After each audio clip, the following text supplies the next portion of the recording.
हम लोग श्रीमद् भागवतम के तीसरे स्कंद के 13वें अध्याय के 26वें श्लोक को पढ़ रहे हैं।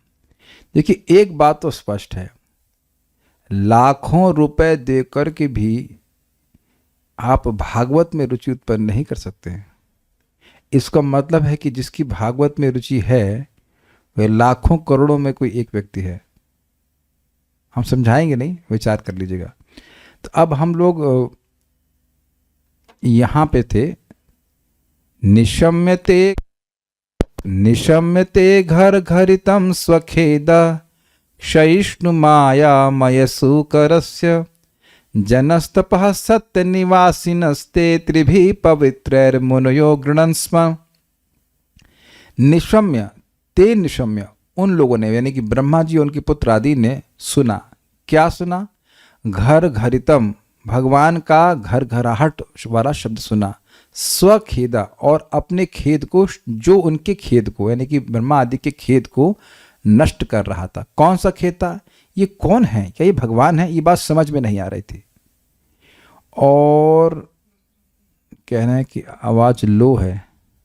नहीं, भगवान तो बहुत जोर से बोल रहे हैं। थोड़ा सा बड़ा देखिए, आवाज ठीक है।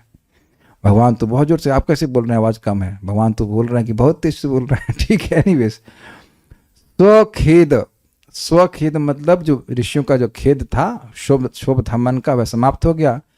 किसके द्वारा? मायामय सुकरस्य। मायामय के अर्थ क्या लिए थे? माया मतलब कृपामय, माया मतलब ज्ञानमय, और माया मतलब मोहमय, मोहित करने वाले, तीनों अर्थ उस सुकर के। फिर क्या हुआ? जब इनका इस प्रकार का खेद नष्ट हुआ तो जनस्तपः सत्य निवासिनस्ते, जो जनलोक, तपलोक और सत्यलोक के निवासी थे, वे सब त्रिभी अर्थात ऋक, साम और यजुर्वेद के पवित्र मंत्रों के द्वारा उन मुनियों ने भगवान की स्तुति करी। अब इसके बाद क्या होता है हम देखते हैं।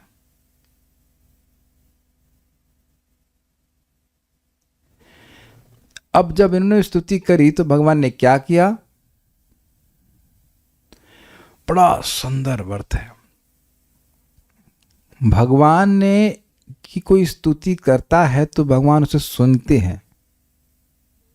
ये बड़ी इंपॉर्टेंट बात है। यहां पे भगवान ने उन स्तुतियों को वेद के रूप में स्वीकार किया। इस श्लोक का सार समझिए। वेद भगवान से प्रकट हुआ है, इसलिए भगवान को वेद मूर्ति कहते हैं। ठीक है, एक मिनट, मैं गलत बोल गया। वेद भगवान से प्रकट हुआ है और वेद भगवान का ही स्वरूप का वर्णन करते हैं, ये बात है। तो वेद क्या करते हैं? वेद भगवान के स्वरूप का वर्णन करते हैं, यानी कि वेद भगवान के नाम रूप गुण आदि का वर्णन करते हैं। ये क्लियर हो गया एकदम? ठीक है। तो यानी भगवान के नाम रूप गुण आदि का वर्णन वेद है। आप कहेंगे तो एक ही बात बोल रहे हैं। नहीं, वेद भगवान के नाम रूप गुण लीला आदि का वर्णन करते हैं। ये क्लियर तो इजी है। अब इसको ऐसे समझिए, जो कोई भी व्यक्ति भगवान के नाम रूप गुण लीला आदि का वर्णन करता है तो भगवान उसको वेद के रूप में ग्रहण करते हैं, क्योंकि वेद भगवान के नाम रूप गुण लीला आदि का ही वर्णन करता है। ये लाइन, ये पॉइंट आपको समझना ही पड़ेगा, नहीं तो श्लोक समझ में नहीं आएगा। अच्छा, कृष्ण के बारे में कुछ बोलिए। वेदवादिनी, कृष्ण के बारे में कुछ बोलो। सॉरी, बोलिए। हाँ, कृष्ण भगवान है। कृष्ण भगवान है। और आप तो ऐसे बोलने की पार्टी में है। अरे थोड़ा अच्छे से बोलिए। कृष्ण के बारे में दो शब्द नहीं बोल सकती हैं। यशोदा उनकी मैया है। यशोदा उनकी माँ है। Very good. अच्छा, ये सुन ही रहे हैं लोग। हाँ, बोलिए और बोलिए। वासुदेव उनके पिता है। इतना धीरे बोल रहे हैं जैसे अरे याद नहीं आ रहे भगवान, कुछ भी बोलिए। भगवान गोलोक में निवास करते भगवान कृष्ण ब्रह्म से प्रकट हुए हैं। नहीं, हाँ, ये चीज हम गलत बोल गए। ये वेद नहीं है। ये वेद नहीं, ये मायावाद है। तो हम जानबूझ के मायावाद बन रहे हैं। अच्छा, और बताइए भगवान के बारे में। भगवान के भाई हैं बलराम जी। ओके, तो ये वेदवादिनी का नाम उनका अपने नाम के अनुसार कार्य कर रही हैं कि नहीं कर रही हैं? ये वेद बोल रही हैं। वेद बोल रही हैं, हाँ, क्योंकि ये भगवान श्री कृष्ण का सही वर्णन करने। कृष्ण परम भगवान है। Krishna is supreme personality of God. यद्यपि ये संस्कृत नहीं बोल रही हैं, लेकिन ये वेद बोल रही हैं। कुछ समझ पाए आप बात? किसी भी भाषा में अगर भगवान का वर्णन ठीक ठीक प्रकार से हो रहा है तो वह वेद है, उसको भगवान वेद ही स्वीकार करते हैं। इसको आप प्रथम स्कंद में हम सुनते हैं, सर्वश्रुति मनोहर। भगवान श्री कृष्ण जब हस्तिनापुर से बाहर निकल रहे हैं, जा रहे हैं द्वारका में, तो वहां हस्तिनापुर की स्त्रियां आपस में बात कर रही, भगवान के गुणों का वर्णन कर रही हैं। तो वहां पे उनके जो बातें हैं उनका विशेषण दिया गया है सर्वश्रुति मनोहर। यहाँ पे इसके दो अर्थ हैं। सर्वश्रुति मनोहर मतलब सुनने में सबसे अच्छा मनोहारी है। दूसरा, श्रुतियों के भी, वेद के भी मन को हरने वाली वो बातें थी, क्योंकि भगवान के यश से वह सिक्त थी। सिक्त मतलब ड्रेंच्ड, मतलब भीगी हुई। तो जब भी आप भगवान की बात बोल रहे हैं तो आप वेद ही बोल रहे हैं, ये क्या अर्थ है। अब बाकी डिटेल में आपको बताएंगे। तो इस बात को भगवान ने स्वीकार किया और फिर वह जल में प्रवेश कर गए। उसको हम डिटेल में देखेंगे, मेरे पीछे बोलिए। श्लोक तो आज अब एक ही लेंगे, बहुत सुंदर श्लोक है। तेषां सतां वेदवितान मूर्तिर् ब्रह्मावधार्यात्म गुणानुवादम्। तेषां सतां वेदवितान मूर्तिर् ब्रह्मावधार्यात्मगुणानुवादम्। विनद्य भूयो विबुधो दयाया गजेन्द्र लीलो जलमाविवेश। विनद्य भूयो विबुधो दयाय गजेन्द्र लीलो विवेश। तेषां सतां वेदवितान मूर्तिर्ब्रह्मावधार्यात्मगुणानुवादम्। तेषां सतां वेदवितान मूर्तिर्ब्रह्मावधार्यात्मगुणानुवादम्। विनद्य भूयो विबुधो दयाया गजेन्द्र लीलो जलमाविवेश। विनद्य भूयो विबुधो दयाय गजेन्द्र लीलो जलमाविवेश। बोलिए। तेषां सतां वेदवितान मूर्तिर्ब्रह्मावधार्यात्मगुणानुवादम्। तेषां सतां वेदवितान मूर्तिर्ब्रह्मावधार्यात्मगुणानुवादम्। विनद्य भूयो विबुधो दयाय गजेन्द्र लीलो जलमाविवेश। विनद्य भूयो विबुधो दयाया गजेन्द्र लीलो जलमाविवेश। तो वेद बोल रहे हैं कि नहीं बोल रहे हैं? आप सब लोग वेद बोल रहे हैं कि नहीं बोल रहे हैं? भगवान के वर्णन सुन रहे हैं, बोल रहे हैं, तो ये सब वेद वाणी ही है। वैसे तो ये वेदों का पका हुआ फल ही खा रहे हैं। निगम कल्पतरुर गलितम फलम इदम। हाथी के समान क्रीड़ा करते हुए वे महान भक्तों के द्वारा की गई वैदिक स्तुतियों के उत्तर में पुनः गर्जना करके जल में घुस गए। ये पुनः का क्या आशय है? पहले भगवान ने गर्जना क्यों करी थी? उनके मन में खेद था कि भगवान हैं कि नहीं हैं। तो कन्फर्मेशन दिया, हूँ, ठीक है मैं हूँ।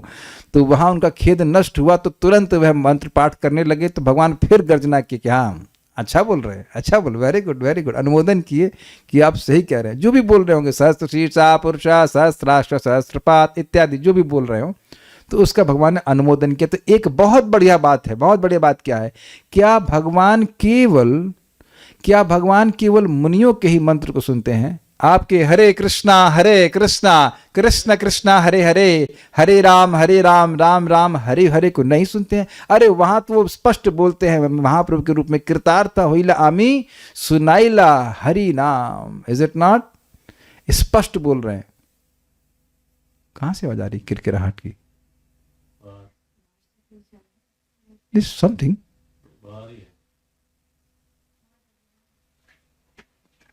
Anyways, तो इस संबंध में परम पूज्य सच्चिदानंद महाराज बड़ी सुंदर बात कहते हैं। कह रहे हैं, there are ears who are hearing your chanting except yours. अब सोचिए इसका कितना बड़ा प्रभाव होगा। जैसे मैं यहां बोल रहा हूं तो मैं ये अनुभव कर रहा हूं कि आप लोग मेरी बात सुन रहे हैं, यद्यपि आप लोगों का हाँ मुझे सुनाई नहीं पड़ रहा है। बहुत लोग आप लोग हाँ हम सुन रहे हैं ऐसे कह सकते हैं, लेकिन मुझे आप लोगों का हाँ सुनाई नहीं पड़ रहा है, लेकिन मुझे विश्वास है कि आप मेरी बात सुन रहे हैं। एक भक्त टाइप कर रहे हैं मेहनत करके हाँ हाँ, तो क्या आप हर बार टाइप कर रहे हैं हाँ हाँ हाँ हाँ हाँ? ऐसा नहीं कर रहे हैं। हो सकता हो आप लोग टीवी देख रहे हो ऐसा संदेह कर सकता है व्यक्ति, लेकिन आप जान रहे हैं, मैं जान रहा हूं, मतलब मुझे पूरा विश्वास है कि आप मेरी बात सुन रहे हैं. That's why the class is tasty to me. कुछ समझे आप? अगर मैं यहाँ मतलब आप लोग ना हो, इधर भी सामने कोई ना हो, तो मैं क्लास नहीं दे पाऊंगा. मैं अपने आप को क्लास नहीं दे सकता हूँ. जैसे कि किसी ने पूछा था आप कि क्लास में कोई होता भी है या अपने को बोलते रहते हैं. अब बताओ मैं हंस रहा हूँ, पागलपन होगा कि अपने से हंस रहे हैं. The taste comes when you feel there is someone who is hearing. इस प्रकार से अगर श्रद्धा हो कि राधा रानी, कृष्ण, गौर निताई हमारे हरि नाम को सुन रहे हैं, तो व्यक्ति का कितना उत्साह होगा. क्या आप यहाँ पे मुनियों का उत्साह देख रहे हैं? अब यही भागवत का आशीर्वाद है, क्योंकि व्यक्ति सोचेगा अरे मुनियों की बात सुनते हैं भगवान, हमारी बात नहीं सुनते. कैसे बोलते हैं नहीं सुनते? हमें शास्त्र से स्वीकार करना होगा कि भगवान हमारे हर हरे कृष्ण मंत्र को सुनते हैं. That's how we become enthusiastic. भगवान वैदिक स्तुतियों के लक्ष्य हैं. मतलब वैदिक स्तुतियां भगवान का वर्णन कर. अरे किसकी गाथा गा रहे हो? मान लो कोई वेदों से पूछे किसके बारे में गा रहे हो, तो हम भगवान के बारे में गा रहे हैं, ये कहते हैं. अतएव वे समझ गए कि भक्तों की स्तुतियां उन्हीं के लिए की जा रही हैं. This is brilliant. मान लीजिए, चलिए हम एक्सपेरिमेंट करते हैं. शिवांगी माता ना, शिवांगी माता जी, आपको हरे कृष्ण मंत्र पता है कि हरे कृष्ण उसका मतलब पता है? क्या मतलब है? हरे कृष्ण. हाँ, हरे मतलब राधा जी को हरे कृष्ण और कृष्ण हुआ. हाँ, और राम राम राम. नहीं, यह तो आप शब्दों का अर्थ समझ रहे हैं, लेकिन इस मंत्र का अर्थ क्या हुआ? आपने सही बताया कि हरे मतलब राधा रानी, कृष्ण मतलब कृष्ण और राम मतलब राम. इसके पूरे मंत्र का क्या मतलब है? कोई बात नहीं, नहीं जानबूझकर मैं आपसे पूछा हूं. हम नए लोगों को जानबूझ के किस कारण से पकड़ते हैं. महामंत्र. Very good. बट महावीर पर आपको पता है? महामंत्र तो है कि मतलब क्या है इस महामंत्र का? इसका महा मतलब क्या है? भगवान कृष्ण और राधा रानी, राम भगवान राम का स्मरण करना. ओके, ये भी आप सही कह रहे हो, गलत नहीं है कि कृष्ण का, राधा रानी का स्मरण करना. सुंदरा माता जी, आपको मतलब पता है? Very good. मैंने जानबूझकर आप लोगों को पूछा. पता है क्यों? क्योंकि भगवान को पता है. अब समझे? बहुत प्रभुपाद इस बात को बोलते हैं कि व्यक्ति को ना भी पता हो. माता जी को कुर्सी कुछ दे दीजिए, कुर्सी उधर पर. हाँ, मान लीजिए कि किसी को नहीं भी पता हो कि ये क्या है, लेकिन जिसके बारे में बोला जा रहा है उसको पता है. समझे आप? इसीलिए जब व्यक्ति प्रारंभ में कोई सेवा नहीं करना चाहता है, मैं नाम ले रहा हूँ विज्ञान प्रभु, ऑस्ट्रेलिया से ज्वाइन करते हैं, तो बता रहे हैं कि मुझे मैसेज किए कि गत जो राधाष्टमी चली गई, तो उसमें बता रहे, क्षमा कीजिएगा, जन्माष्टमी में, तो कह रहे थे कि पहले मुझे नहीं पता होता था कि भगवान की सेवा कुछ करनी चाहिए, लेकिन अब मैं जब कर रहा हूँ तो अब ये जन्माष्टमी जो आई उसमें मुझे भगवान की सेवा करने की इच्छा हुई और मैंने पूरा दिन सेवा किया. तो समझे बात? थोड़ा सा फोन दीजिए. समझ में आ गया? मैंने वेदवादिनी को बोला कि आप मुझे फ़ोन दीजिए, तो आपने मुझे फ़ोन दिया. क्यों? क्योंकि आपको इसका अर्थ पता है कि मैंने क्या बोला. समझे? तो जब बार बार कोई नामोच्चारण करता है हरे कृष्णा कृष्ण कृष्ण हरे हरे, हरे राम राम राम हरे हरे, तो राधा रानी समझे अच्छा ये सेवा मांग रहा है. अच्छा तो सेवा मांग रहा है, ठीक है, जाओ जाके फूल तोड़ो भगवान के लिए, जाओ जाके ये करो, जाओ भगवान के बारे में सुनो, इत्यादि इत्यादि. समझ गए? आप देखेंगे, अरे आप लोग कथा सुनने आते तो ये सेवा है ना भगवान की. और भी कुछ सेवा की इच्छा होती होगी, मंदिर दर्शन करने जाएं, तो ये मेरे शब्द नहीं है. श्रीमंत चैतन्य महाप्रभु को नदी क्रॉस करनी थी, तो उस नदी के उस तरफ मुसलमानों का राज्य था, इस तरफ प्रतापरुद्र महाराज का राज्य था. तो वो वहाँ का जो मतलब लीडर का चेला जो था, वो महाप्रभु को देखा और पगला गया. हरे कृष्णा की रे. अब वो अपने लीडर के पास आए तो वहाँ भी हरि नाम बोल रहा है, हरे कृष्णा कर रहा है. तो अब इसका बड़ा कौतूहल हुआ लीडर का कि हम भी जाकर देखें कौन संत आए हैं भाई. तो इनसे मिलने के लिए आया, लेकिन नियम यही था कि सादा ड्रेस पहन के आना और हथियार नहीं लेके आना. तो आया मिलने के लिए, और जैसे ही महाप्रभु को प्रणाम किया, उसने हरिनाम बोला और फिर वो रोने लगा कि मैं बहुत पतित हूँ, इत्यादि इत्यादि. और फिर बोलता है कि मेरी क्या सेवा है. तो वहाँ प्रभुपाद जी कहते हैं कि अगर कोई व्यक्ति ये प्रमाणित करता है कि जब व्यक्ति हरे कृष्ण मंत्र बोलता है तो उसका सुप्त सेवा भावना जागृत हो जाती है, वह कृष्ण की और हाथ पांव से और भी सेवा करना चाहता है. तो महाप्रभु ने कहा कि मुझे आप यहाँ से पार करवाने दीजिए बिना किसी कठिनाई के. Very important. तो मैंने सब क्यों कहा? यद्यपि स्तुतियों का अर्थ भक्त ना भी समझे, लेकिन जिसकी स्तुति हो रही है वह जरूर समझ रहा है। हमको पता नहीं कि आप में से कितने लोगों ने नर्सरी में वो गाया होगा, twinkle twinkle little star how I wonder how what you are something. तो अब मुझे नहीं पता कि शुरुआत में जब हम लोग उसको सीख रहे थे तो उसका अर्थ भी पता था क्या। उसको व्यक्ति बोलता रहता है। बहुत बार आप देखेंगे कि लोगों को संसार दावल लगाते हुए 20 साल हो जाएगा, उसका अर्थ भी ना पता हो। It is quite possible. हम यहाँ किसी को एम्बैरेस नहीं करेंगे कि बताओ अर्थ क्या है, लेकिन ऐसा हो सकता है। Don't worry not going to embarrass. Sanskrit है भाई। और गुरु पूजा में क्या क्या श्लोकों का अर्थ है वो भी शायद बहुत से लोगों को ना पता, और हिंदी जैसी है वो। और तुलसी आरती में भी हो सकता है कि ना पता हो कि क्या मांग रहे हैं, कौन मांग रहा है, क्या हो रहा है, लेकिन वो बोलने मात्र से व्यक्ति पवित्र हो रहा है, क्योंकि जिसके लिए बोला जा रहा है वो समझ रहा है। देखिए एक मजेदार बात ये भी है, बहुत मजेदार बात। परम पूज्य भक्ति विश्राम माधव महाराज समझा रहे थे कि एक रशियन लड़की को ये सुना कि तुलसी जी को सामने गाना गाओ तो तुम्हें आशीर्वाद मिलेगा, तो रशियन फिल्म का गाना गाने लगी उसके उनको प्रसन्न करने के लिए। और तुलसी मैया उसी में प्रसन्न हो गई कि उसकी इच्छा थी प्रसन्न करने की, तो बाद में भक्तों की संगत दे दी, भक्त बन गई। तो खैर हम ये नहीं कह रहे फिल्मी गाना गाइए, बट पॉइंट इज जब आप स्तुति करते हैं, प्रार्थना करते हैं, यद्यपि हम ना भी समझें, भगवान बड़े समझदार हैं। भगवान समझदार हैं और वह उसको स्वीकार करते हैं। ये बहुत अच्छी बात है। ओके, अब देखिए वेद वितान मूर्ति। वितान का मतलब होता है विस्तार। जैसे देखिए अभी कुछ श्लोक था उसका मैं विस्तार से वर्णन कर रहा हूं, तो वेद में वर्णित, वर्णन का मतलब ही विस्तार हुआ कि नहीं। वर्णन से ही मतलब होगा डिस्क्रिप्शन। एक होता था ना शॉर्ट आंसर क्वेश्चन और डिस्क्रिप्टिव एस्से टाइप क्वेश्चन, याद आ रहा है, अंग्रेजी में आता है। Yes descriptive. तो वहां आपसे उम्मीद नहीं किया जा रही कि आप 2 शब्द लिखें, 2 शब्द कहें, वहां पे उम्मीद की जाती है कि आप डिस्क्राइब करें, तो उसे एग्जैक्टली व्याख्या। तो वेद वितान मतलब वेद जिनकी मूर्ति अर्थात स्वरूप की व्याख्या करते हैं। तो वेद में वर्णित स्वरूप वाले भगवान वराह ने। अब इसका मतलब क्या है? मतलब ये है कि वेद भौतिक मूर्तियों का वर्णन नहीं करते हैं। पहले ही बोल दिया गया मायामय सुकरस्य, अर्थात जो ज्ञानमय आनंदमय है, ऐसे स्वरूप वाले भगवान वराह। समझ में आ गया? वेद वितान मूर्ति। तेषाम सताम, उन महान भक्तों के द्वारा की गई, सताम मतलब भक्त, उनके द्वारा की गई आत्म गुणानुवादम, अपनी स्तुति को। गुणानुवाद मतलब गुण, तो मतलब गुण, अनु मतलब पूर्ववर्ती आचार्यों के अनुसार अपने मनगढ़ंत तरीके से नहीं, और अनुमलम निरंतर, लगातार वह भगवान के बारे में बोले, उस स्तुति को ब्रह्म अवधार्य। ये बड़ा सुंदर शब्द है। ब्रह्म मतलब वेद, यानी वैदिक ध्वनि, अवधार्य मतलब समझकर। जैसे समझिए कोई व्यक्ति किसी को गाली दे तो वो समझता है कि मुझे गाली दे रहा है। ये नहीं समझते हमको, इसका कोई एग्जाम्पल यहां नहीं देंगे, भागवत पढ़ा रहे हैं। अच्छा, दूसरा कोई कहे कि आप बड़े अच्छे व्यक्ति हो, तो समझ में आता है ना कि ये हमारी प्रशंसा कर रहा है। तो क्या बोला जा रहा है उससे व्यक्ति समझ लेता है कि ये क्या बोल रहा है। Is that okay?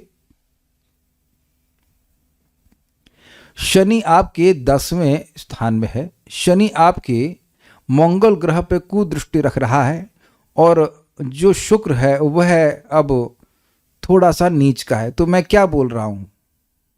किसी को समझ में आ रहा है कि मैं क्या बोल रहा हूं?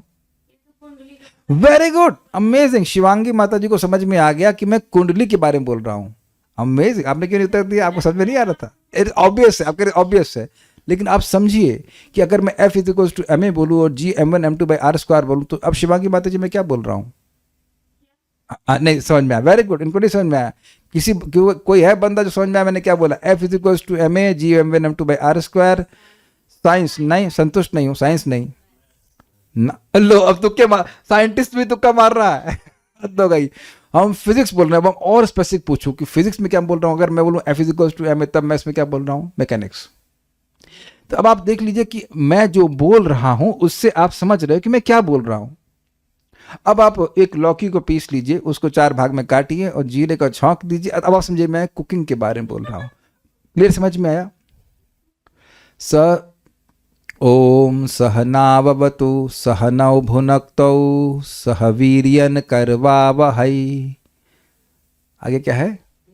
तेजस्विनावधीतमस्तु मा विद्विषावहै। अब क्या बोल रहा हूं? ये वेद का मंत्र। अब ये देखिए फिर गलत, लोग कह रहे हैं कि संस्कृत बोल रहा हूं, श्लोक बोल रहा हूं, ठीक है, लेकिन यह वेद का मंत्र, तो जो जानने वाला है वह उसको वेद के रूप में स्वीकार करेगा।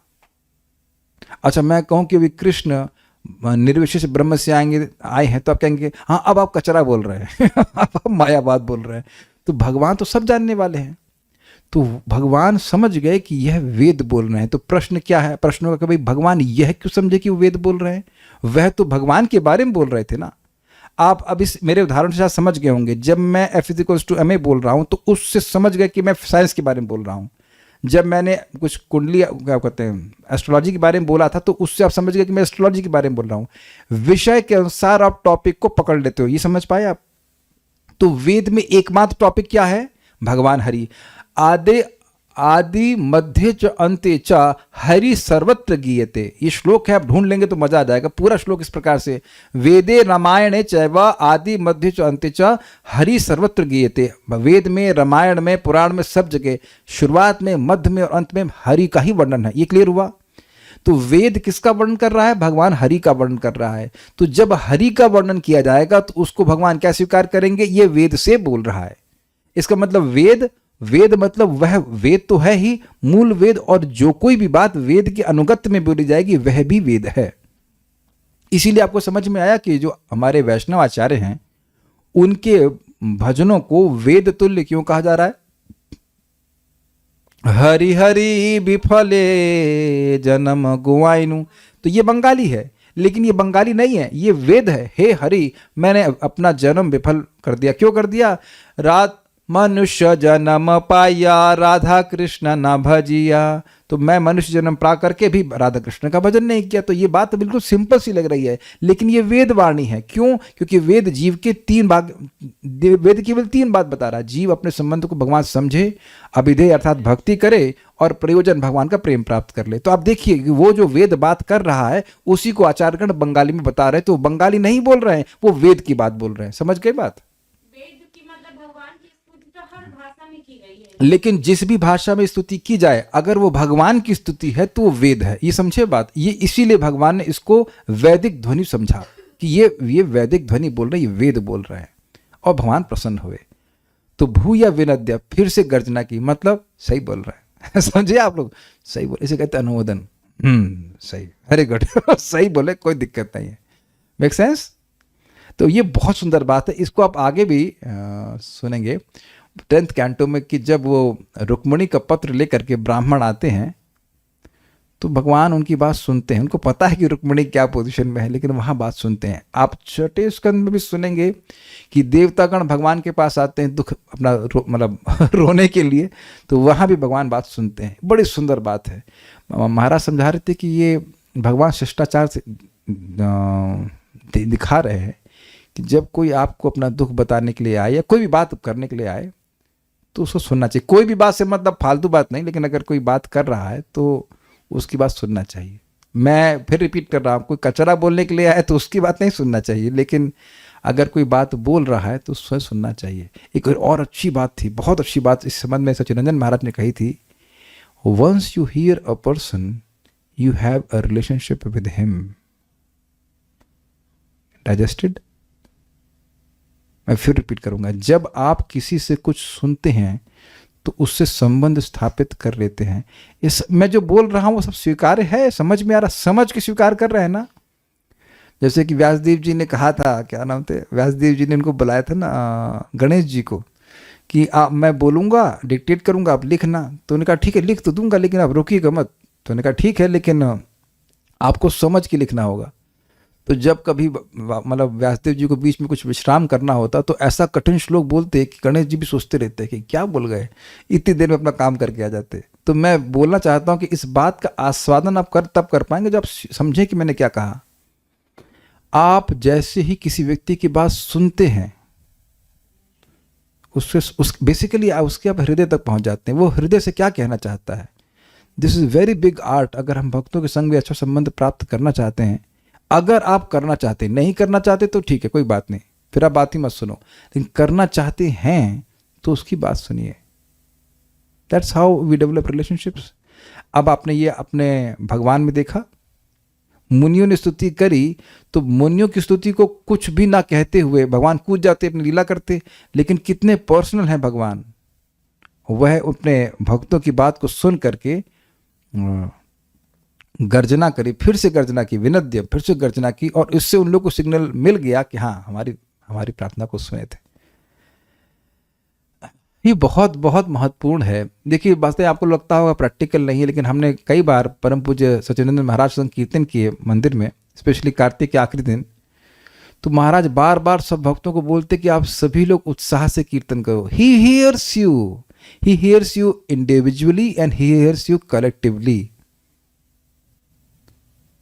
ही हियर्स यू, बहुत सिंपल सी बात है। यह हम देख रहे हैं कि सभी की प्रार्थनाओं को, यह भी ध्यान देना हो कि सारे ऋषि मुनि एक साथ प्रार्थना करना शुरू किए। जरूरी नहीं कि सब लोग एक ही प्रार्थना कर रहे हो, सब अलग अलग प्रार्थना भी कर रहे हैं, लेकिन भगवान एक ही साथ सबकी प्रार्थना को सुनकर उनका अनुमोदन करते हुए क्या करते हैं? विबुधा उदयाया। विबुध मतलब देवताओं के, बुध मतलब होता है बुद्धिमान, विबुध मतलब विशेष रूप से बुद्धिमान। तो देवताओं को कई बार विबुध कहा जाता है, ये उनके लिए एक शब्द है, उनके उदय के लिए, उनके लाभ या उत्थान के लिए। अब प्रश्न होगा कौन से देवताओं के लिए, कौन से देवता के लिए? तो देवता यहां पे दो आप अर्थ में ले सकते हैं। एक, मनु महाराज, उनको दिक्कत थी कि पृथ्वी का उत्थान नहीं हुआ है, बल्कि एक ही अर्थ हुआ, मनु का ही हुआ ना। मनु को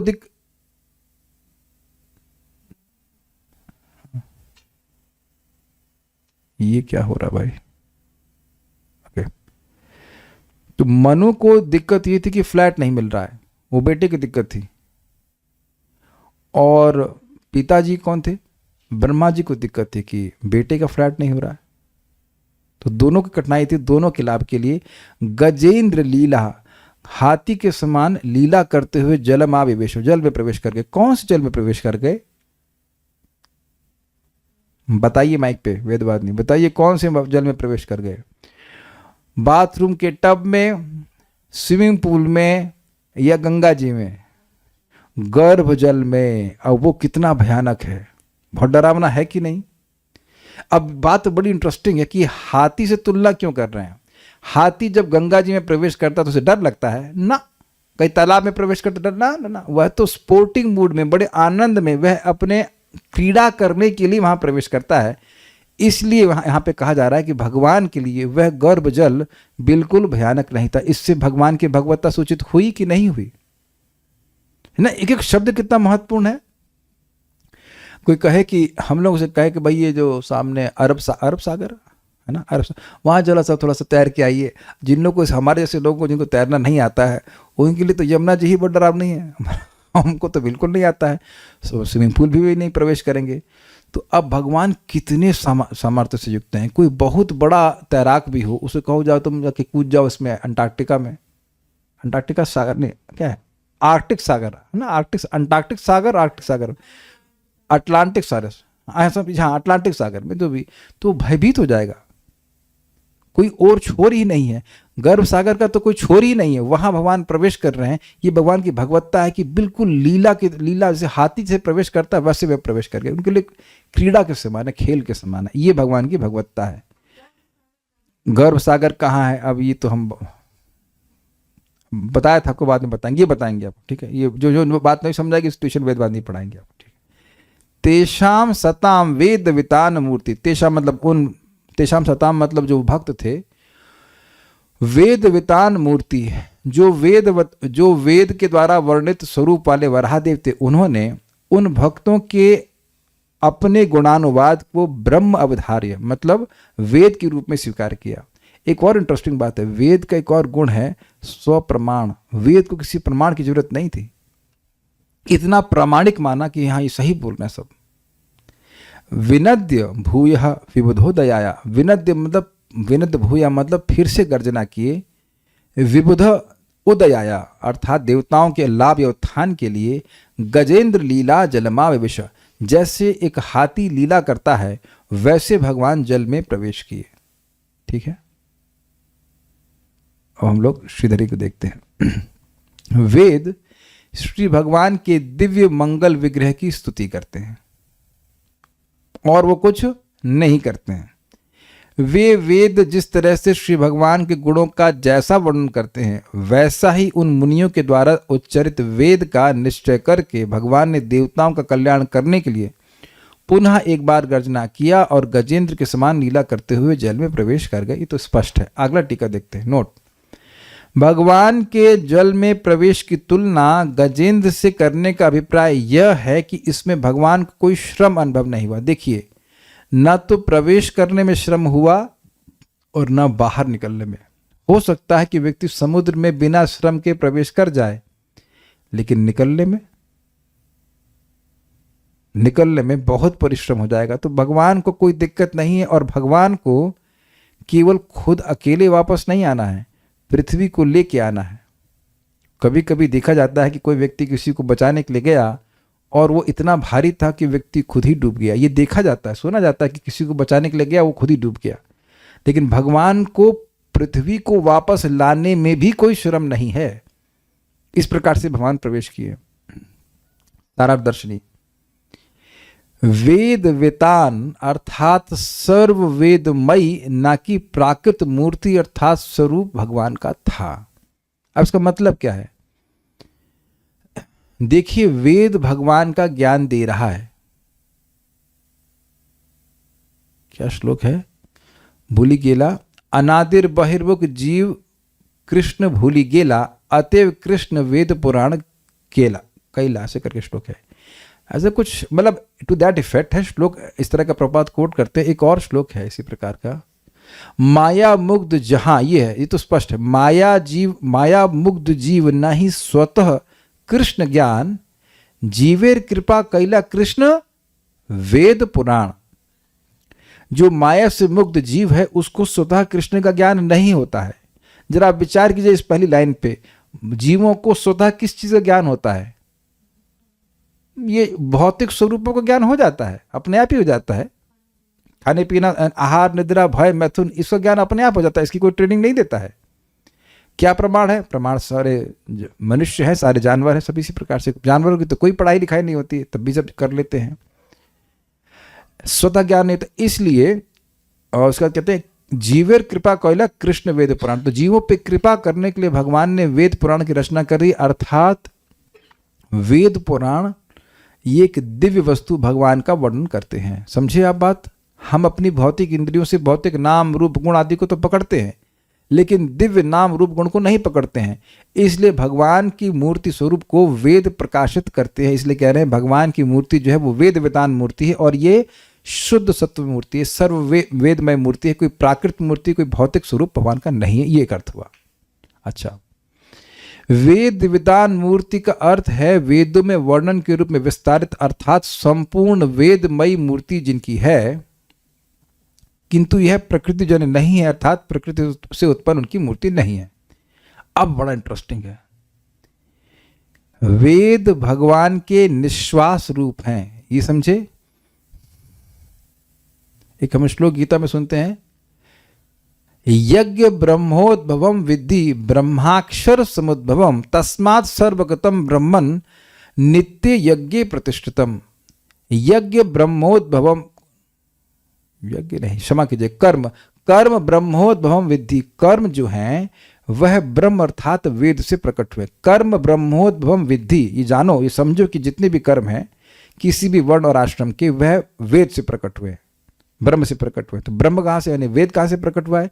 ब्रह्म अक्षर समुद्भवम, ब्रह्म अक्षर से प्रकट हुआ। अक्षर मतलब जिसका क्षय कभी नहीं होता, अर्थात भगवान से प्रकट होता है। भगवान स्वयं इस बात को कहते हैं। सनिश्वसितो ऋग्वेदा यजुर्वेदा सामवेद अथवा, ऐसे करके एक श्लोक है कि भगवान के निश्वास से, भगवान के सांस छोड़ने से ही वेद प्रकट हुए। तो ये बात यहां पे कहते हैं, वेद भगवान के निश्वास रूप हैं। इस कारण से भगवान ने निश्वास से ही लीला के द्वारा ब्रह्मा की नासिका में प्रवेश करके शूकर रूप धारण किया। यह जानना होगा। ये लाइन थोड़ा समझने वाली है। ये लिंक क्या है इसका? वेद भगवान वेद वेदान मूर्ति हैं, भगवान सर्व वेदमय मूर्ति है। वेद भगवान को प्रकट करता है, ये हो गया स्पष्ट।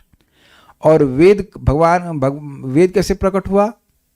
वेद भगवान की नासिका से निश्वास रूप में प्रकट हुआ। नासिका से वेद प्रकट हुआ और भगवान की मूर्ति वेदमयी है। वेद कैसे प्रकट हुए? माइक बताइए, ये सबसे ट्रिकी पॉइंट है। वेद कैसे प्रकट हुआ? भगवान से प्रकट नहीं, हुआ। देखिए क्या लिखा हुआ है। भगवान के निश्वास रूप है। हाँ, निश्वास कहाँ से होता है? सांस कहाँ से छोड़ी जाती है? आंख से, नाक से। नाक से। तो भगवान की नासिका से प्रकट हुआ। अब भूल जाए सारी बात, खाली इतना बोलिए, नासिका से वेद प्रकट हुआ। बोलिए, नासिका से वेद प्रकट हुआ। ठीक है। और सर्व वेदमयी मूर्ति भगवान है। तो वेद भगवान से अभिन्न है। तो भगवान जैसे वेद प्रकट हुआ नासिका से, ऐसे ही सर्व वेदमय ब्रह्मा की नासिका से भगवान प्रकट हुए लीला के द्वारा। ये बहुत मजेदार लगा था हमको। वेद वेदांत मूर्ति से डिराइव किया चक्रवर्ती पाद को बहुत अच्छा लगा। तो याद है कि आप लोग, कुछ लोग, एक प्रश्न उठा था कि नासिका से ही प्रकट काहे हुए, कान से क्यों नहीं प्रकट हुए, आंख से क्यों नहीं प्रकट हुए? भगवान की अगर कहें कि भगवान के निश्वास अर्थात भगवान की नासिका से वेद प्रकट होता है। और वेद और भगवान में कोई भेद नहीं है, क्योंकि भगवान सर्ववेदमय है। अब कहेंगे भगवान सर्ववेदमय कैसे हो गए? भाई ये बताइए, भगवान के वर्णन में और भगवान में कोई भेद है? भगवान के वर्णन में भगवान में कोई भेद नहीं है, एब्सोल्यूट है। तो इसलिए यह भी कहा जा सकता है कि भगवान वेदमय है। तो जैसे वेद भगवान की नासिका से प्रकट होते हैं, ऐसे भगवान ने लीला करी कि ब्रह्मा, जो कि वेद गर्भ हैं, वो साक्षात वेद है। याद है आपको, ब्रह्मा जी का गुण है कि वह मूर्तिमान वेद हैं। सारे वेद उनके मुख से प्रकट हो रहे हैं, मुखों से प्रकट होते हैं। यस। तो भगवान ने भी लीला के लिए कहा कि जैसे वेद जो मेरे ही एक स्वरूप हैं, मेरी नासिका से प्रकट होते हैं, ठीक उसी प्रकार से ब्रह्मा जी जो सर्ववेदमय हैं, उनसे मैं, जो कि वेद के द्वारा वर्णित मूर्ति हूं, मैं उनकी नासिका से प्रकट होऊंगा। अब ये मेरे केवल बोलने से समझ में नहीं आएगा, ये होमवर्क है कि थोड़ा विचार करेंगे तो समझ में आएगा। ये काफी विचार करने वाला बात है। अगर नींद आ रही है तो कल्याण नहीं होगा इसमें। ये यहाँ पे मतलब ध्यान से सुनना होगा, विचार करना होगा, मन करना होगा, तब समझ में आएगा। काफी मजेदार था ये। हमको इस समाव कुछ लोगों का एक ना बहुत हाईलाइटेड पॉइंट होता है, तो शायद आप इस बात को समझ पा रहे हैं। गौरव प्रभु समझ में आ रहा है कुछ? बेंगलोर में आवाज आ रही है? हाँ रही, आया, मजा आया। अमेजिंग है ना कि भगवान नासिका से ही क्यों प्रकट हुए। बोस प्रभु बुझते पारिए मिकी बोलचिन। ठीक है, मुझे भी आ रहा समझा। ठीक है, ठीक है, जयपुर में तो आता है बात समझ। ठीक है, ये हमको बहुत अच्छा, फिर से रिपीट कर रहा हूं, वेद भगवान के निश्वास रूप हैं, अर्थात भगवान की नासिका से प्रकट हुए हैं। भगवान और वेद में कोई भेद है नहीं। तो भगवान ने वेद के ही प्राकट्य का अनुकरण करते हुए, जो कि उनसे अभिन्न है, उन्हीं का, जैसे वेद प्रकट हुए मैं वैसे ही प्रकट होऊंगा। इसी तरह से जो वेद को प्रकट करने वाले, वेद से वेदमय ब्रह्मा है, उनकी नासिका से वह प्रकट हुए, क्योंकि वेद और भगवान में कोई डिफरेंस नहीं है। उम्मीद है कि आप समझ पाए होंगे। ठीक है। अतः तेषाम अर्थात उन मुनियों के द्वारा आत्मगुणानुवादम अर्थात अपने गुणों के वर्णन को भगवान ने ब्रह्म अर्थात वेद ही अवधार्य अर्थात समझा। ये तो बात समझ में आ गई होगी कि वेद भगवान का वर्णन करते हैं, और जहां कोई भी प्रमाणिक रूप से भगवान का वर्णन करता है तो वह वेद पढ़ने के ही बराबर है। और पुनः गर्जना करते हुए देवताओं के उदय के लिए जल में प्रविष्ट हो गए। ये क्या मतलब है? थोड़ा उदय का अर्थ समझिए। उदय आप किसके अर्थ में समझते हो? आप वेदवाद नहीं, बताइए उदय शब्द का प्रयोग आप किसके लिए करते हो सामान्य भाषा में? बोलिए, मैं क्यों बताइए। जो अस्त हो। और कौन अस्त होता है? सूर्य। Very good. तो सूर्य बहुत तेजस्वी होते हुए भी अस्त होता है, तो उसके उदय होता है। ऐसे ही देवता सब बहुत तेजस्वी हैं, सब लोग, लेकिन सभी के चेहरे ढले हुए थे कि नहीं, अस्त थे कि नहीं? तुम्हारा चेहरा उतरा हुआ क्यों दिख रहा है? ये सुना है शब्द कि नहीं सुना आपने? तो उसको संस्कृत शब्दों में कहेंगे, तुम्हारा चेहरा अस्त क्यों है भाई? तो उस अस्त का जो क्यों अस्त था, पृथ्वी दिख नहीं रही थी, सृष्टि करनी थी, भगवान के द्वारा स्वर्ग में नियोजित थे, काम बढ़ नहीं रहा था। जब काम नहीं बनेगा, क्यों वेदवाद नहीं, ये आप स्वीकार करती हो कि जब किसी का काम नहीं बन रहा होता है, आज के अनुभव के द्वारा समझो, जब किसी को कोई कार्य करना हो और वो कार्य नहीं हो पाए तो महान व्यक्ति भी परेशान होता है कि नहीं होता है? अग्रीड? तो चेहरे पे वो भाव आ जाता है कि नहीं आ जाता है? अरे कैसे करें, समझ नहीं आ रहा कैसे करें, है कि नहीं? आप लोगों को तो कभी ऐसा होता होगा नहीं, काम तो सारे आपके फंसते नहीं होंगे, सारे सब काम बन जाते होंगे, जब काम नहीं होता है तब आदमी चिंता करता है कैसे करें, तो चेहरा डाउन हो जाता है। क्या कहते हैं उसको, तुम्हारे चेहरे पे 9 क्यों बजा हुआ है? सुना आपने, आपके चेहरे पे 9 क्यों बजा हुआ है? 12 बजा हुआ है। हाँ, आई डोंट नो व्हाई 12 ऐसे, हाँ चेहरा मुरझा जाता है। तो अब किसी का चेहरा खिला हुआ है तो उसको कहेंगे ना एकदम उदित सूर्य के समान, तो सारे अब आप देख सकते हैं कि ऋषि मुनि जीवंत हो गए थे। आपको याद होगा कल बात हो रही थी, भगवान आ गए हैं, भगवान हमारे कार्य को साधित करेंगे। तो ये बात इसलिए कह रहे हैं कि उदय का अर्थ हुआ कि उनको उत्साहित करने के लिए भगवान आए। बाकी ऐसा कुछ नहीं कि उनके कुछ रोटी पाने में दिक्कत थी, बट उनका कार्य साधित नहीं हो रहा था। तात्पर्य, भगवान का कोई भी रूप दिव्य तथा ज्ञान एवं करुणा से पूरित होता है। ये पिछले श्लोक से आया है, मायामय सुकरस्य, उसको यहाँ पे भी प्रभुपाद समझा रहे हैं। भगवान समस्त भौतिक कल्मश का विनाश करने वाले हैं क्योंकि उनका स्वरूप साक्षात वैदिक ज्ञान है। अब यह क्यों कहते हैं, इस जगत में हम किसी को देखते हैं तो कुछ हमें ज्ञान नहीं बढ़ता है, अभी तो अज्ञान बढ़ जाता है। लेकिन भगवान का स्वरूप वेदमय है, अर्थात वह ज्ञानमय है। वेद मतलब नॉलेज, वेद विद धातु से आता है, प्रपात कहते हैं वेद मतलब नॉलेज, तो वेदमय अर्थात ज्ञानमय। सारे वेद भगवान के दिव्य रूप की पूजा करते हैं। श्लोक है लेकिन भूल रहा हूं। वैदिक मंत्रों में भक्तगण भगवान से चमचमाते तेज को हटाने की प्रार्थना करते हैं क्योंकि यह उनके असली मुखमंडल को आच्छादित करता है। ईशोपनिषद का यही कथन है। वहां पे ईशोपनिषद में एक श्लोक आता है, कल्याण प्रभु पढ़े हैं, श्लोक भेजो, क्या पढ़े, भेजो श्लोक भेजो, टाइप करो। हाँ याद है, याद नहीं, किताब में लिखा याद है, 15 किलो श्लोक याद नहीं कर पाए, कोई बात नहीं, ठीक है। तो वहाँ लिखा है कि स्पिता, ऐसा शब्द आता है कि आप कृपया अपने मुखमंडल से ये तेज हटा दीजिए ताकि हम आपके सुंदर मुख को देख सकें, मतलब ब्रह्म तेज को हटा दीजिए ताकि आपके सुंदर मुख को हम देख सकें, ये कहते हैं। भगवान के कोई भौतिक रूप नहीं होता किंतु उनके स्वरूप को सदैव वेदों के रूप में समझा जाता है। ये स्पष्ट समझ में आ गया, वेद और भगवान के स्वरूप में कोई भेद नहीं है। वेद भगवान का ही वर्णन करते हैं और भगवान का वर्णन भगवान से अभिन्न है। जैसे आप अभी आज तो नहीं हो पाएगा लेकिन कल भगवान का वर्णन सुनेंगे, भागवतम से सुनेंगे बड़ा इंटरेस्टिंग है। वर्णन सुअर का हो रहा है, मतलब सुअर के रूप में, जैसे उनकी आंखें हैं, उनके दांत हैं, उनके सुअर के ऊपर खड़े खड़े बाल होते हैं ना, वह भी वर्णन होगा। वर्णन सुअर का हो रहा है, एकदम अजीब सी बात है, वर्णन सुअर का हो रहा है, सुअर के रूप में भगवान का हो रहा है, लेकिन वो भगवान से अभिन्न है। वो आप जो भगवान का वर्णन सुन रहे हैं तो भगवान की संगति प्राप्त कर रही है, भगवान का एब्सोल्यूट नेचर है। वेदों को भगवान की सांस कहा गया है और वह सांस वेदों के आदि जिज्ञासु ब्रह्मा ने अपने भीतर खींची थी। ये समझे, वेद का ज्ञान भगवान के निश्वास से प्रकट हुआ और ब्रह्मा जी ने सांस अंदर खींची तो वह वेद का ज्ञान उनके दिन प्रकट हुआ। ये भी अद्भुत है भगवान। आप क्या कर रहे थे अभी? चलिए तो अभी देखिए ना क्या लिखा है। वेदों को भगवान की सांस कहा गया है, वेद भगवान की सांस से प्रकट हुए और उसके बाद ब्रह्मा जी ने क्या किया, सांस खींच ली तो सारा वेद का ज्ञान उनके हृदय में प्रकाशित हो गया। कितना इजी है ना, काश ऐसा होता तो कितना मेहनत करने की जरूरत नहीं होती। अब एक माता जी, शिवांगी माता जी कह रही हैं कि कितना अच्छा होता बच्चों को पढ़ना नहीं पड़ता, लेकिन बच्चे वेद नहीं पढ़ रहे हैं बच्चे ज्ञान नहीं पढ़ रहे हैं, बच्चे अज्ञान पढ़ रहे हैं। इसीलिए तो टीचर की सांस फूलती जाती है पढ़ा पढ़ा करके। मैथमेटिक्स अज्ञान है, वेद नहीं है। लेकिन बड़ा इंटरेस्टिंग है, भगवान कुछ भी कर सकते हैं, केवल निश्वास मात्र से ज्ञान दे देते हैं। हमको तो इस पर हमेशा याद आती है बात महाराज की, कहते हैं कि देखो भगवान कितने समर्थ पिता हैं, पैदा होते ही अपने बच्चे को ज्ञान दे दिए। यहाँ लड़के को ट्यूशन कराते हैं फिर भी नालायक फेल हो जाता है। This is amazing potency of Krishna, किसी को भी ज्ञान दे सकते हैं। भगवान ने सांस छोड़ी, वेद प्रकट हो गए।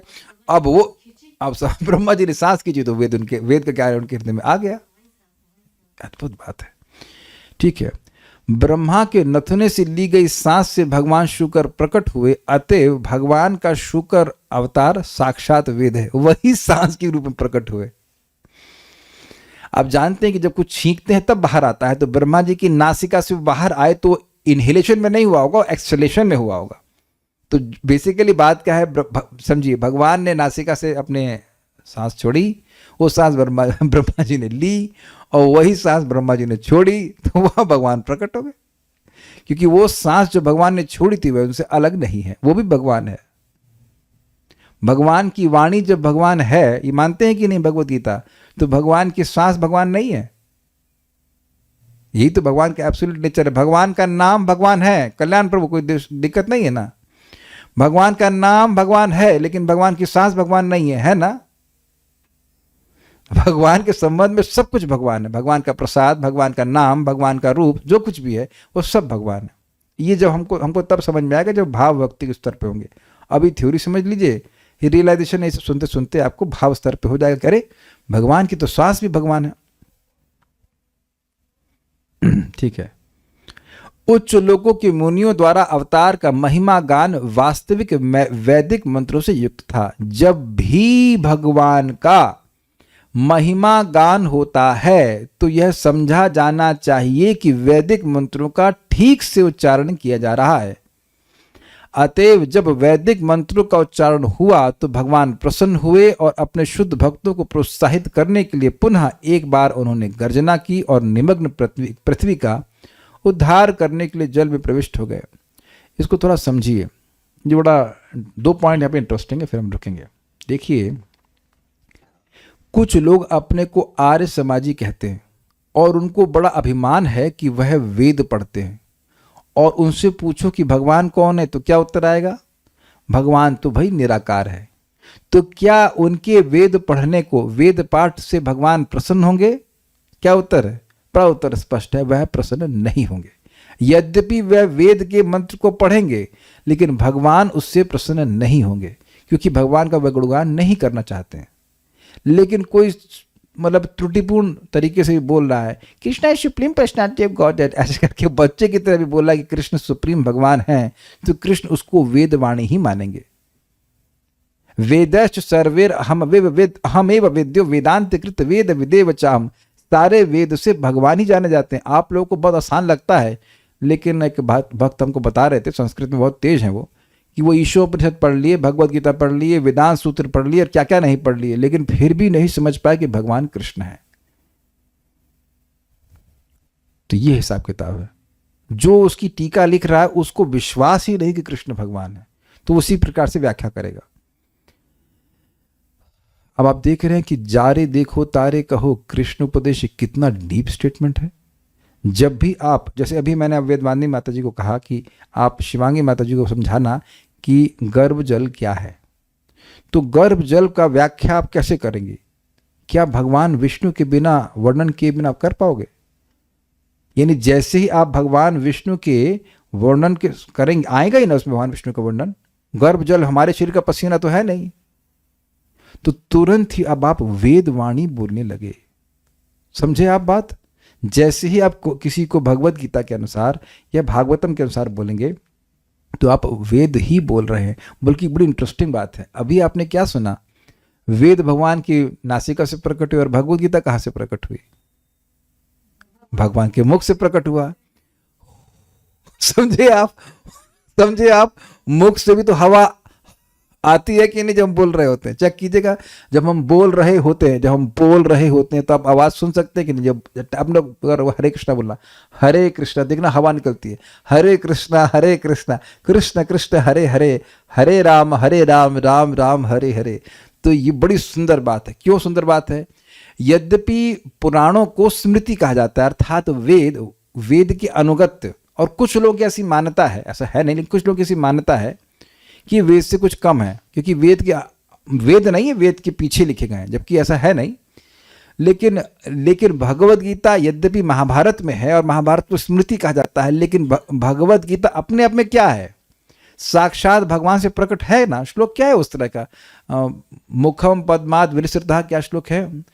भगवद गीता की महिमा में है। एनीवेज भूल रहा हूं। भगवान के मुख कमल से प्रकट हुई है सीधे। भारतामृत सर्वस्वम, हाँ लेकिन भूल रहा हूं कुछ।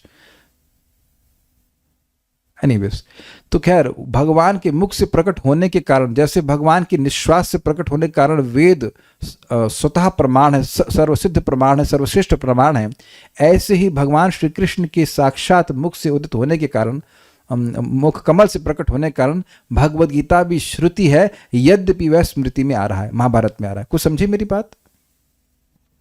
तो जब भी आप भगवद गीता को बोल रहे हैं तो साक्षात वेद पाठ ही कर रहे हैं, उसमें कोई भेद नहीं देखना चाहिए। एक बात।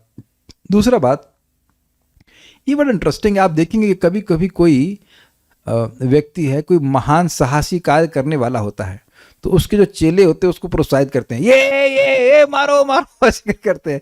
तो उसी भाव में यहाँ पे आप देख सकते हैं कि ऋषि मुनियों ने अपने कार्य को साधित करने के लिए भगवान की स्तुति करी, तो भगवान उनको प्रोत्साहित करते हैं, मैं करता हूँ तुम्हारे कार्य को, कोई बात नहीं। तो गर्जना करके भगवान जल में प्रवेश करे, और यहाँ बता दिया है हाथी वाली बात कि ये कोई उनके लिए मुश्किल कार्य नहीं था। अब कुछ भक्तों ने कहा, उसको देख लेता हूँ, रुकेंगे। क्या महाभारत भी भगवान है? देखिए, महाभारत को पंचम वेद कहा गया है, पंचम वेद के अंतर्गत ही आ गया है, विस्तार है उसका। भारतामृत सर्वस्वम विष्णु वक्त्रादि विनिस्तृतम गीता गंगोतकम पित्वा ना, ये नहीं श्लोक है, ये नहीं है। उसमें आता है कि भगवान के मुख से प्रकट हुई, मुख कमल से प्रकट हुई है। ठीक है, अभी याद नहीं आ रहा तो कोई बात नहीं। तो खैर यहाँ पे रुकेंगे, फिर हम लोग भगवान का वर्णन जो है अगले श्लोकों में आएगा। उसे कहते हैं ध्यान मंत्र। और देखिए, आज तक मैं ध्यान मंत्र को ध्यान से नहीं पढ़ता था, समझे। ये मंत्र ऐसे हैं जिसके द्वारा, जिसको आप पढ़ेंगे तो भगवान विष्णु के रूप का ध्यान होगा। और मैं ईमानदारी से बोल रहा हूँ कि जब ऊपर से मैं पढ़ता था तो मुझे कुछ खास ऐसा ध्यान होता नहीं था, लेकिन मुझे विश्वास है कि कल अगर हम भगवान ने चाहा उसको पढ़ेंगे तो आप देखेंगे कि कैसे कैसे एक एक भगवान के अंग का आपको स्मरण होगा। फोटो नहीं रखी जाएगी, लेकिन केवल उन श्लोकों के शब्दों को आप विचार करेंगे तो एक पिक्चर बनती चली जाएगी कि भगवान कैसे अपने खोरों से बादलों को फाड़ रहे हैं, उनके जो ऊपर कठोर बाल हैं वो कैसे हैं। बहुत सुंदर वर्णन किया गया है। इसके द्वारा भक्त भगवान का ध्यान करते हैं। इसे वराहदेव का ध्यान करने के लिए ध्यान मंत्र बताए गए हैं, वो हैं ध्यान मंत्र। ऐसे भगवान कृष्ण का भी वर्णन होगा आगे दशम स्कंद में। बहुत बार आप देखेंगे भगवान विष्णु का भी इस प्रकार से ध्यान मंत्र होगा। भगवान जब प्रकट होते तो उनके एक एक अंगों के बारे में बताया जाएगा। और बात यहाँ पे मैं पहले ही बोल दे रहा हूँ, ये एक एक अंग के बारे में बताने की क्या जरूरत है? एक बहुत सिंपल सी बात है, love means attention to details. प्रेम का मतलब है, आप समझ गए अंग्रेजी में क्या बोल रहा हूँ। लव जो जो जो जैसे मान लीजिए कोई किसी लड़की से प्रेम करता है, तुम्हारी आंखें ऐसी हैं, तुम्हारे बाल ऐसे हैं, तुम्हारा पूरा उसका वो मतलब डाइसेक्शन कर देता है कि आंख ऐसी, बाल ऐसे, कान ऐसे। वो क्यों? क्योंकि उसका प्रेम है इस प्रकार से। और तुमसे कहो कि सबको अलग अलग कर दो, तब नाक को अलग कर दो, आंख को अलग कर दो, कान को अलग करोगे तब भी तुम कहोगे कि आंख झील जैसी है, तब तो भाग जाएगा। लेकिन भगवान के एक एक अंग को जितना संभव होगा वहां वर्णन किया जाएगा। बहुत अच्छा हमको लगा था कि भगवान की आंखों से प्रकाश निकल रहा है, और बहुत अच्छा ध्यान मंत्र है। तो उसको हम कल सुनेंगे। कुछ श्लोक भेज दिया भक्तों ने, क्या भेजा था? हाँ, ये श्लोक था, गीता सुगीता कर्तव्य कि मन्य शास्त्र विस्तर यह स्वयं पद्मनाभस्य मुखम पद्माद विनिसृतः। एक भक्त कह रहे हैं क्या गीता भागवतम पढ़ने का फल एक ही? बहुत अच्छा प्रश्न है, ये अच्छा प्रश्न है। देखिए, मैं इस पर विचार कर रहा था, वेद का विषय क्या है? वेद का विषय है संबंध विधेय प्रयोजन, और कुछ नहीं है। अब वेद का अंत क्या है? वेदांत। वेदांत उसको और डिवाइड कीजिए। वेदांत के पास टॉपिक क्या है? केवल 5 टॉपिक है, ईश्वर, जीव, प्रकृति, काल और कर्म। अब वेदांत की टीका क्या है? श्रीमद् भागवतम। तो भागवतम के 5 टॉपिक क्या होने चाहिए? ईश्वर, प्रकृति, जीव, काल और कर्म। और भगवत गीता के 5 टॉपिक क्या है? ईश्वर, प्रकृति, जीव, काल और कर्म। तो प्रभाव भी वही होना चाहिए। तो प्रश्न होगा कि भागवतम सुनने से भगवान हृदय में आते हैं, ऐसा क्यों बोलते हैं? देखिए, बात यह है कि भगवत गीता और श्रीमद् भागवतम में कोई भेद नहीं है, बिल्कुल भेद नहीं है। लेकिन महाभारत में और इस भागवत में भेद है। क्योंकि महाभारत में हर जगह भगवान का वर्णन नहीं है। वो है, भगवत गीता है, लेकिन भगवत गीता 700 श्लोक हैं और महाभारत पूरा 1,00,000 श्लोक है। तो हर जगह भगवान का वर्णन सीधे नहीं है, डायरेक्टली प्राइमरली रूप में नहीं है। लेकिन भगवत गीता में तो है, लेकिन भगवत गीता सब लोग पढ़ते नहीं है, ये बात। तो भगवत गीता, इसीलिए प्रभुपाद कहते हैं कृष्ण कथा, मतलब कृष्ण के द्वारा बोली गई कथा और कृष्ण के विषय में बोली गई कथा। क्या बोला मैंने? कृष्ण के द्वारा और कृष्ण के ऐसे समझ लीजिए, कृष्ण के द्वारा और कृष्ण के भक्तों के द्वारा, दोनों तरह से आप मान लीजिए। और एक और बात है कि भगवान जैसे भगवत गीता में कहते हैं कि मेरे भक्त निरंतर मेरी कथा को कहते हैं, तो अब वो बात भगवान ने सार में कह दी, लेकिन आप विस्तार में यहाँ देख रहे हैं ना कि मैत्री मुनि और विदुर जी कैसी बातें कर रहे हैं। अब समझ में आया आपको? बोधयंता परस्परम, किस प्रकार से वे एक दूसरे को प्रबोधित करके प्रसन्न हो रहे हैं। तो जो बात आपने सार में भगवत गीता में सुनी, वही भागवत में आप डिटेल में सुन रहे हो। अच्छा, इस बात को समझिए, क्या आपने कभी अनुभव किया है कि जैसे जैसे हम लोग मैथमेटिक्स पढ़ते जा रहे थे, तो जो बात हमने शॉर्ट में पढ़ी थी लोअर क्लास में, उसी चीज को विस्तार में पढ़ते हायर क्लास में? तो आप नई बात नहीं पढ़ रहे होते हो, लेकिन उसी को और डिटेल में पढ़ते हो। ये आपने सबने अनुभव किया होगा, चाहे बायोलॉजी हो चाहे कुछ भी हो, उसको और खोल के बताया जाता है। तो अलग विषय नहीं बताते हैं, उसी बात को और खोल के बताते हैं। यहाँ तक कि हिस्ट्री में भी होता है, थोड़ा सा एक पैसेज बचपन में बता देंगे, फिर उसकी लंबी कहानी एक चैप्टर हो जाता है। होता है कि नहीं होता है? अग्रीड। तो भगवत गीता और भागवत में कोई भेद नहीं, क्योंकि विषय तो 5 ही हैं, लेकिन सार में भगवान ने बताया। और भगवान ने स्वयं ने कहा है कि मैं समास में बता रहा हूँ, थोड़ा सा बता रहा हूँ, समासेन शृणु, और ब्रह्म सूत्र पदश्चैव हेतु मद्भिर विनिश्चिते, इसको डिटेल में ब्रह्म सूत्र में, वेदांत सूत्र में बताया गया है। तो जो वेदांत सूत्र में बताया गया है वही बात भगवान बता रहे हैं, लेकिन शॉर्ट में बता रहे हैं। अब पूरा वेदांत सूत्र पढ़ाने लगते तो अर्जुन युद्ध कब करते? तो जो भगवत गीता को पढ़ता है, वो भागवतम को पढ़ता है, वो एक ही बात पढ़ रहा है। भगवत गीता में कंप्रेस में बताया गया है, भागवत में डिटेल में बताया गया, ये बात है बस। लेकिन दोनों में कोई भेद नहीं है, और तो कोई बात नहीं। So will stop now. Shrimad Bhagavatam की जय, श्रील प्रभुपाद की जय, निताई गौर प्रेमानंदे।